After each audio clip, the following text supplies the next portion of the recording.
All right, what is up, everybody? This is Brian, either Brian the Toyota guy, Brian the tailgate tour guide, or just Brian Cooper if you're seeing this on my personal Facebook. And I just wanted to check in with everybody. First off, let everybody know that me and my family, we're totally okay. We do live out in the Bethel community, but we are blessed to live where we live. We are really not that far from the river. But thankfully, the river has not affected us. The flooding has not affected us.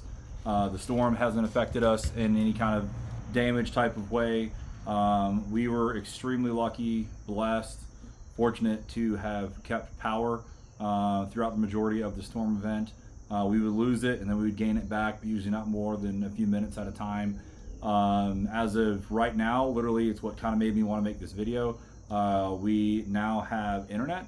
Our charter, our Wi-Fi came back on, and we just yesterday gained cell phone back out in our area.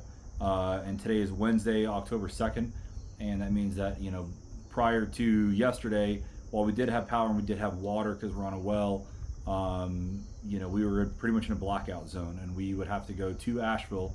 There might be other areas that had pockets of service, but we'd have to go to Asheville, about 30 minutes down the road, to find a spot with cell service. Thankfully, my work had Wi-Fi as of at least Monday in the last couple days, so I was able to kind of reconnect, see what was going on. But I just wanted to kind of openly talk with everybody. I know there's a lot of people that I know that live locally that are going through this way worse than we ever have with this. There's people that don't live nearby that maybe are just kind of curious what's going on. I posted a video on my YouTube channel, actually a couple videos on a couple different channels, but was not expecting them to blow up like they did. I guess I should have known, but just want to kind of tell my story about kind of how the storm went for me and kind of how everybody's handling things locally. But I was working Thursday. I work at the Fred Anderson Toyota dealership in Asheville, and a normal work day. We had a ton of rain really most of the week. Really, for sure, Wednesday and Thursday, we had a ton of rain.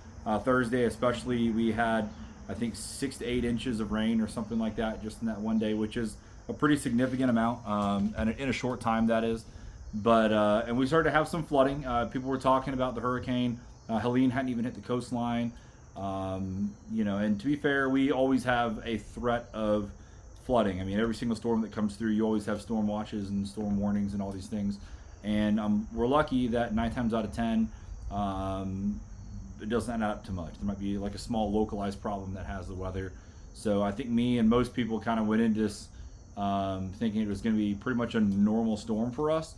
So Thursday I get off work. I hear there's some flooding in Biltmore Village, things like that. So I head downtown just to kind of check out like what's going on. Obviously, I like to kind of be in the know. I guess it's the journalist background in me that just has to know what's going on and try to share it with people. But I see there's a couple roads closed around Biltmore Village and a couple, localized spots that are having flooding. I think I'd got there after the waters had come down a little bit from what I'd seen and heard in the Biltmore Village area that had some water Thursday, but was thankfully unimpressed with the flooding. It was not as bad as I thought it was going to be, and so that gave me some confidence that, the next few hours with the storm, if the water's already going down, we're probably going to be okay. Like if we get a little bit more flooding, it's probably not going to be as bad as it was, or it might only get as bad as it was just a few hours beforehand since the water was already going down. We've been having a pretty dry summer, honestly, with only a recent spout of rain. So I think that puts you in a mindset as well that, well, it's been so dry, the rivers are so low, the ground's not been saturated, we should be fine. It's just some good rain we're going to get. Well, I wake up Friday morning, everybody's talking about the storm. We were, about 6 or 7 o'clock in the morning. The storm was already on land. It was working its way up to the coast. We were in the last basically 2 to 3 hours of the brunt of the storm hitting us. And, where we live, our crawl space was definitely flooding, but it always floods. I mean, our crawl space already had a sump pump in this house from probably years before we ever bought it. It kicks on automatically. It's a very hands-off procedure, and it just gets water in, pumps it out. It's nothing. So that would have been going off all night long. So really hadn't been sleeping a whole lot. You could hear the thunder and you could hear the wind and stuff like that from the storm, but didn't think it was that bad. There's some tech going on with work. Are we open? No, we're going to open at 10. So I'm like, well, before I know if I'm going in at work or not, I want to go out and see what's going on. So knowing that I live right down the Pigeon River, I wanted to go check Jukebox Junction. This is kind of like the behind the scenes on the video that I put up, but I wanted to go check on Jukebox Junction because I know the bridge is there. And I was like, depending on what I see at that water level will tell me what I need to know for the rest of the water as it floods down towards Canton, on if I can get out, what the water's like, if the flooding's that bad, if I should go in, like all the kind of questions you have going on in your head.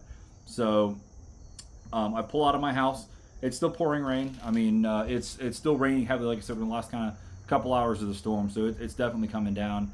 And as I pull up the end of my road, I'm getting ready to take a right, and I noticed that there was a Haywood County Sheriff deputy, right by the elementary school that had already closed the road. And they closed the road going our direction, which tells me that the problems aren't that way, it's that way.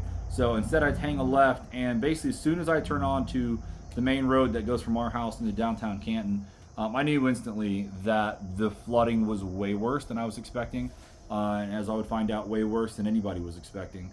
But I take a left, and we have, thankfully, a lot of farmland between us and the river. I mean, like a lot. There's thousands of acres of farmland here, and I could see water. And I don't mean like standing water, like it had puddled up and got to that point. There was flowing water. The river was in the fields right next to my house. And so I go not even a mile, maybe 3/4 of a mile or so down the road, and it doesn't take me long to find that there is no road. Well, the road is there. I should back up. The road is there, but completely underwater. Wells Road, which was in my video, was completely underwater, unpassable. Not even to the point where I would even feel close to fording it, especially with the sheer amount of water pressure, the force of the water coming across. And it was flooding, starting to sink up a house, which I would find out there was plenty of other houses that were underwater at that time. I just couldn't see them. But I could not go into Canton, completely underwater the way there. So I doubled back to go back towards Jukebox Junction, which was the original plan. I get to Jukebox Junction, and I can see that the water is up to the bridge. The actual restaurant from Jukebox Junction is not underwater, but completely under, like the water's underneath the building. And could not go on to 110, which is another kind of back road for us, way to get back into Canton. Crusoe, they had it blocked off. I talked to the guys there. It's completely underwater. I would later try to go up to Lake Logan, kind of north of here. And that was completely underwater. And there was one way out towards Waynesville that had two roads to get me there that kind of intersect together. One of them was completely underwater, unfordable. The other one was underwater, but enough that you could get across, but still kind of sketchy. Like I would have done it in a car. And so I was like, all right, I'm pretty confident we could at least get out. So I run back to the house, I grab my family because I'm like, hey, I don't know what the situation is. I don't know how long this is going to be, but you guys should probably come take a look and see what our neighborhood looks like. So grabbed everybody, went out and about, and honestly, just in probably the 30 minutes or the hour or so, probably hour and a half I had been out, it was obviously still raining. It had stopped raining right about this time, but by the time we had gone out and I wanted to show my family the flooding down by Wells Road, the flooding was worse. The water had come up probably another 5 or 6 feet since then in height, which meant it also come up the road a lot more. So houses and properties that weren't underwater when I was down there now were succumbed to water. It was just getting worse and worse, man. Was going around, again, there's only a small pocket that I could go and travel around to. I'm getting text messages and phone calls, at least Friday morning at this point. Everybody's like, what's going on? I don't have power. This is bad, So before I could even find out that work is canceled for the day, lose connectivity. That was probably, 9 o'clock, 9:30 in the morning time. Lose connectivity, lost Wi-Fi. Thankfully, again, we had power. We pretty much kept power. We're on a well, so we kept that. But try to get in around the neighborhood here. We were pretty much landlocked. We decided we'd go ahead and make the trip to Waynesville just to kind of get an idea of if we could even get to Waynesville. And that's really where the rest of the videos came from Friday afternoon. And just the further out we pushed, it was just like the worse it was. Every single place we went to had water damage or tree damage, or there was mudslides in the road. And I want to flash forward because we get to the point where Monday, So Saturday, actually, I have no clue what's going on with work. I have no clue what's going on in Asheville. At this point, I still haven't even been to Asheville. Like right now, personally, like today, I have not even been to Asheville, just to work. And I go to work, and there's only a handful of people there because they're also, like me, confused on what's going on. Thankfully, I could get to work because the waters had receded, but that was when I went through downtown Canton, saw the absolute destruction there. But get to work, and literally from here to Asheville, so 30 minutes, no cell phone service anywhere. Everybody that I know that was at work that day, 5 or 6 people, they were without power. Most of them without water because they're in the Asheville water system or something. Just getting worse for everybody. No connectivity. You know, I've got my phone just in case, but no point, no internet, nothing. So basically, flash forward to Monday. You know, Sunday we decided to stay in and just hunker down and do what we can do to take care of ourselves, I guess. Monday, I finally get enough. We decided we're going to go check on my in-laws, live down in Mills River, because we've not heard from them. They've not heard from us. They've not stopped by. They live right off the Mills River, like their property is on the river, and it's flooded there before, so naturally we decided to go check on them. We go and check on them, and thankfully they're fine, and yeah, to our surprise, they have a little bit of cell service where we can start getting notifications. So we're getting to check in with people. So blessed that pretty much everybody that I know has been mostly unaffected by this storm. However, there are a few people that I'm acquaintances with, especially one that lives over in the Chimney Rock area, that is not as lucky. Chimney Rock, if you've not heard, is pretty much off the map completely. Drone footage that I was able to kind of see once we got internet just showed how bad the roads and the town is out there. You know, the river has completely reshaped its path, and it's chosen the path where people once lived and drove their cars. And you know, from other videos I've seen, people are backpacking out because the only way out is by foot or by helicopter. So kind of where I'm going with this is, you know, as I'm starting to get internet connectivity and can, you know, try to find videos, and I'm sure it's like me where, you know, people might be able to take videos but they can't get them out because nobody's got service. So it's kind of spotty even trying to find stuff. It's a little bit better today, but just the more videos and posts and, you know, things you listen to, you know, thankfully 99.9 Kiss Country and all the other Asheville stations, 104.3, 101.1, like all of them have been simulcasting basically around the clock on open phone line and broadcasting all of the press briefings and everything from Asheville and Hendersonville and all these towns. But we saw some really bad flooding up through here, and you know, this area had it really bad 3 years ago with Fred, and Fred was like the 100-year storm. That was like the storm that everybody says happens once in a generation and you don't have to worry about it for a long time.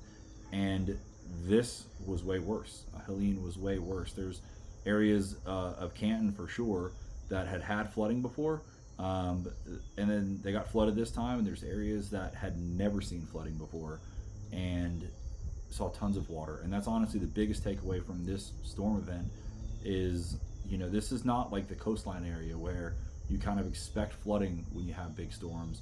You know, when we get these big floods, it's usually localized. It's like in 1 or 2 areas, and generally you kind of know where the water is going to go because it happens all the time. This was not like that at all. I mean, just from the widespread damage, Asheville, a ton of roads, you know, got sections of it that are completely gone, down to the dirt. Swananoa, Black Mountain, the Ingalls Warehouse, you know, obviously Chimney Rock, Lake Lure. I mean, literally everywhere. Marshall, downtown Marshall, Maggie Valley, Clyde was underwater. I mean, there's not a small town, there's not a town at all in Western North Carolina that has not been moderately to severely affected by this storm. And I say this because what I've seen in Canton was bad. What's happened elsewhere is like 2 to 3 times worse in some instances. Haywood County is very lucky that there's not been a high death count, high death toll. But from what I understand, I don't know if it's an Asheville or Buncombe County number or if it's a storm number, but there's like up to 60 that I think they're counting as confirmed deaths. And from what I understand, I think someone explained to me that they're only counting the ones that they can identify, which is just, when you think about that, it's just, you know, the number's higher. Stories are everywhere about bodies washing up. I mean, there's just people that nobody was prepared for this. They could talk about there's this big storm coming, but you could never tell people it's going to be as bad as it was. And now looking forward, I don't know what this area is going to look like for the next 6 days or 6 months or 6 years. Me as a motoring enthusiast, just in the week prior to the storm event, literally almost every single town that's been affected within a 50-mile circle of where I'm sitting, I had been to. I mean, I had friends in town. We were in like literally a week and a half prior, we were in downtown Marshall at the Madison Brewing Company having a beer on the back porch, like looking at the river. My friends were staying over in Bat Cave off Highway 9. So we were on Highway 9 and 74 in the Lake Lure and Chimney Rock area, which is now gone. Trust and Luck General Store, which is up 209 Hot Springs going up the Rattler. One of my favorite roads has massive flooding problems that they're dealing with. The general store there had water. I mean, all these places that I typically go to as a motoring enthusiast, like one of my favorite things about living in this area has been affected. The whole towns, the roads, all of these mountain roads that I love are closed. And it's just, you just take it all for granted when, like a week prior, you could just go anywhere you wanted to, and everything was normal, and now it's not. And it's people's homes, and it's their businesses, and it's crazy to put it in this light, but it's kind of the tourism that's made this area so popular, so sought after, is all these gorgeous mountains and the rivers and the streams for fishing and tubing and kayaking. I mean, we tubed the Pigeon River, and honestly, the Pigeon River is not the same. None of these rivers are the same. There's going to be so much debris in this water for probably a year or two that it's not going to be safe to be in the water, moving down the water at least. I like swimming, tubing, because there's going to be debris. There's stuff sunk in the water. There's cars. There's who knows what else in that water. Towns are completely inaccessible. People's talking about it's been a slow response to get, money and food and supplies in. You can't get to this area. Up until today, or yesterday rather, you couldn't even get into Asheville except for one direction from 26 basically south, going from Charleston up. 40 was closed both directions. 40 is now open east, thankfully, but west towards Tennessee is closed. I don't think, if you don't live in this area, I just don't think you could fully understand how serious this event is. Like, this is right up there with something like Katrina, and it's crazy because I've lived through the fires, not here personally, but like saw the aftermath of the fires over in Gatlinburg and Pigeon Forge and the destruction that did. And I thought that was one of the worst things that I'd ever seen. I've been to hurricane state active duties with the National Guard out east, and seen some horrible devastation, horrible flooding, but nothing has topped what I've personally seen here and what I know people are experiencing out in other areas of Western North Carolina. It's just like an unfathomable event. And again, we are so blessed living where we are. Not only just being in the mountains, I still love living here, but like where our specific house is, that thankfully my whole entire neighborhood did not have wind problems outside of the normal storm debris. Some places were spared from some of that, and some places, for whatever reason, downbursts, tornadoes, I don't know what, just absolutely wrecked with wind. Homes just like buried in trees, cars, roads closed, and a lot of these roads are not just talking about the main highways and arteries, but the small roads, the driveways up on the mountain where elderly people live, and they can't get out. And if they can't get out, they don't have chainsaws, they don't have power, they don't have water, there's no phone connectivity. Like, everybody's panicking. We're day 5, I think, of post-storm, and there's still people unaccounted for. They're now, thankfully, most of them are probably out there. They just haven't gone anywhere to get cell phone. Maybe nobody's checked on them. But there's going to be just a lot more loss of life counted by the time everything is tallied up. But, I just don't know what the economy for this area is going to look like. I think there's going to be a ton of money flowing in a lot of different areas, especially when it comes to like construction. Thankfully, we still have a few months of good weather, but we're not that far from winter where it's going to be cold, so it's going to be really kind of slow to get homes and roads rebuilt when you've got shorter days and colder temperatures. And that's just all I can think about right now is like what happens next? Like, so what? Like, we're here, we made it, our friends made it, our family made it, many people didn't make it, and what do we do? I know we were thankfully able to deliver some supplies locally. I'm so blessed to see some of my friends that live out of town. Just so proud of them for getting together. Tyler Sawyer, Cody Jenkins, just to name a couple. I know there's more. I know there's celebrities that are sending in things, and I'm so blessed to know the people that are going out there and trying to help people that live out of state. I mean, Jamie Dorsett's calling me. He's wanting to bring the whole truck and trailer up of stuff. So if you guys are watching this, I'm really proud of what you guys are doing. Definitely in need. Just don't get in the way of people. Don't get hurt, and don't drive on roads that shouldn't be driven on. Normal stuff there. But there is so much work to do over the next few weeks, few months, and I think the one thing that I don't know if it's getting talked about a whole lot is when you're someone like us and our family that are so lucky to have the luxuries that we have. Like, now we even have internet. I mean, stopped my friends of mine earlier just to unload some furniture that got soaked by water in their basement, and while we were there just today, they were finally getting power back, and they got phone back yesterday, same as us. And it's just like, we have it so good here. You get survivor's guilt. You start feeling like, well, we didn't get it so bad, why are we so lucky? Like, you feel guilty, and it sounds so stupid to even say it, but it's the absolute truth. You just, and I know I'm not the only one. I've talked to other people today that have kind of had that same thing, and I know for me, it's like, I don't know what the next 6 weeks, so I don't know when I'm going back to work, but I do know that I want to figure out what my piece of this is. I know I'm speaking for my whole family here. My wife wants to help. We've been able to work with our dealership. It's been doing a ton of outreach for employees. Honestly, huge shout out to Anderson Automotive Group. They have done phenomenal things to take care of employees. I think every single one of us can complain about our jobs, and complain about this, and complain about the car market, and complain about interest rates, and complain about customers that can suck, or who knows what, but none of that matters right now. The company has stepped up, and they're taking care of people. People are getting paid, people are getting fed. We're given an opportunity we can help out in a small way there too. And I know for me, depending on if we're closed for weeks here, I'm looking to get involved. My wife wants to get involved. Many people want to get involved. It's not just us. So looking forward to finding a way to kind of better connect with the community that we're only 3 or 4 years into being a part of. But yeah, I mean, I really wanted to kind of get some of the stuff off my chest. I was wanting to make like a Facebook post just to kind of check in with everybody, because I've just been kind of busy the last few days.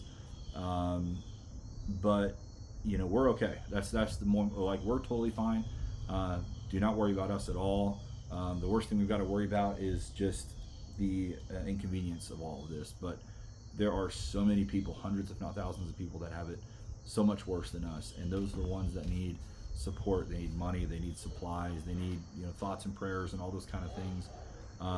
Many of these people don't have flood insurance because they've never needed it. They've never had floods there. They're not in a floodplain. A lot of people aren't even near the river. Some of them are a quarter or a half mile away from the river, and they've had problems where tributaries, stuff would run off the mountain, and now they have a stream or a creek in their backyard that didn't exist before after a mudslide. There's people that have lost everything and don't have any way to recuperate, and I think everybody's playing the finger pointing game of who's going to help out. From the few people I've talked to, trying to use FEMA stuff. That seems to be a really slow process, as expected with any kind of big federal government thing this so soon after a storm. But it's going to be effed here for months. I mean, I would say at least a year. It's going to be a really difficult place to be. Now, I have really seen some encouragement. I've seen some people getting together that have equipment and chainsaws, and it has been some of the recovery or resetting, I guess you'd call it, has happened way quicker in small instances than what I was expecting, just because people are out there with the tools and with the skill set. I've seen roads that were buckled that I've got photos of that were gone, just huge. Looks like it was bombed, honestly, not completely impassable.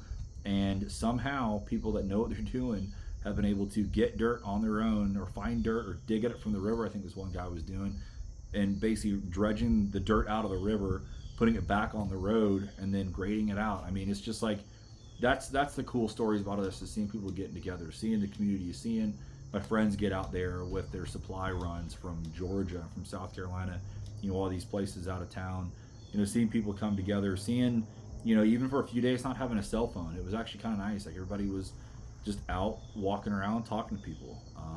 I think people were communicating more than they ever did with cell phones. So there's been a lot of interesting positive things that have come out of this. And that's what's going to carry us through. I mean, there's going to have to be enough of that, and it's going to have to go on for as long as possible to get things rebuilt. And I know there's a lot of work going in. There's thousands of linemen. There are hundreds, if not thousands, of EMS workers, police and fire, National Guard, which thankfully they're letting me stay out here with my family right now. But I imagine I might be needed at some point. So, I mean, there's just thankfully a ton of people on tap willing to help out with the rebuild process. So, I'm positive about the future is going to get better.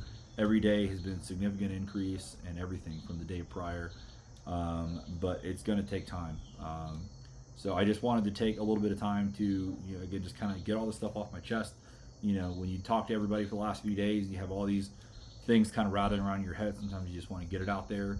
My story is not that crazy, but my story is my story, and I just want to get this out there so that hopefully others will share their stories.